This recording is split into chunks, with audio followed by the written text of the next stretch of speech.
Que je peux conseiller ou dire aux patients, aux victimes de l'accident, la vie, elle vaut la peine d'être vécue. Ça vaut la peine de se battre et puis d'y aller. Ouais. J'ai été brûlé à 92% de la surface corporelle au 3e degré. Moi j'ai eu un accident le 1er mai 2000. J'étais mécanicien poids lourd. Ce jour-là, en approchant une flamme d'un réservoir à mazout, on a su après expertise qu'il y avait de l'essence qui était mélangée. Là-bas ça s'est enflammé et puis j'ai pris le jet de flamme en pleine figure. Après ça a imbibé ma salopette et puis je me suis retrouvé comme une torche vivante dans l'atelier. Et c'est un de mes collègues qui était sur place qui m'a éteint avec sa veste en fait.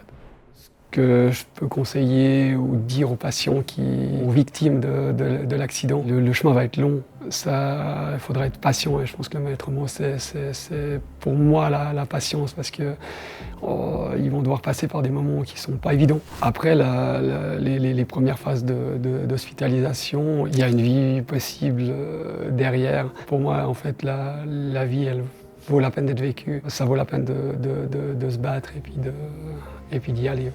La première fois que je me suis vu dans un miroir, je pouvais pas encore parler. Je me souviens, ça a fait...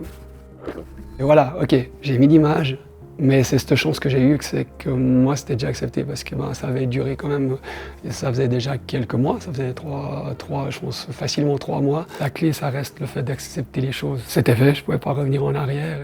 Pour moi, je suis persuadé que toute cette période, elle était plus compliquée pour mon entourage que pour moi-même. Parce que moi, finalement, j'étais là-dedans, je subissais, j'étais très peu conscient. Par contre, Karine, ma famille, eux, chaque jour, ils avaient des informations. À un moment donné, on dit à Karine, on va devoir amputer tous les doigts. Donc à chaque fois, c'est un coup de massue en plus. Il y a eu des moments où ça allait plus ou moins bien, des semaines où ça évoluait correctement. Puis d'un coup, on a eu dit à Karine, j'avais des gros problèmes d'infection pulmonaire. En partant le soir, les médecins lui disent, là, on ne sait pas s'il va passer la nuit. Pour les familles, ce que je pourrais dire, c'est qu'il faut être présent, rester le plus positif possible, être à ses côtés, quoi.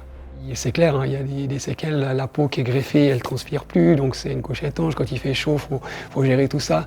Mais le temps fait que on apprend aussi à se reconnaître, à connaître son nouveau corps, quoi, sa nouvelle peau. Et puis maintenant, je refais des choses que j'aurais jamais imaginé refaire avant. On ne sait pas les ressources qu'on a et on ne s'imagine pas ce qu'on est capable. Donc ça vaut la peine d'y aller et puis il y a une suite, quoi.